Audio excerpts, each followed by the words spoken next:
तब्बल 27 मोबाईल श्रीरामपूर पोलिसांनी केले परत।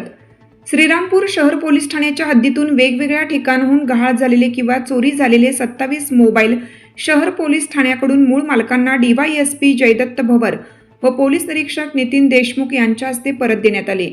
दरम्यान या 27 मोबाईलमध्ये अनेक महागडे मोबाईल देखील असून नागरिकांनी मोबाईल हाताळताना काळजी घ्यावी, जबाबदारीने मोबाईल हाताळावा। मोबाईल चोरी वा गहाळ झाल्यास आरोपी त्याचा गुन्हा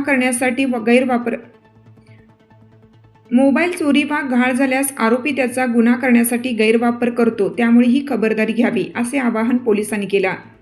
सदरची कारवाई पोलीस अधीक्षक सोमनाथ घारगे, अपर पोलीस अधीक्षक श्रीरामपूर सोमनाथ वाकचौरे तसेच उपविभागीय पोलीस अधिकारी श्रीरामपूर विभाग श्रीरामपूर जयदत्त भवर यांच्या मार्गदर्शनाखाली पोलीस निरीक्षक श्रीरामपूर शहर पोलीस स्टेशन नितीन देशमुख यांच्याकडील तपास पथकातील पोलीस उपनिरीक्षक Roshan Nikam, police constable Amol Padole, police constable Sambhaji Kharat, police constable Machhindra Katkhade, police constable Ajit Patare, police constable Sachin Dukale, police constable Rameshwar Tarde, police constable Ravindra Shinde, police constable Sagar Bansode, police constable Amol Gaikwad यांनी केली आहे।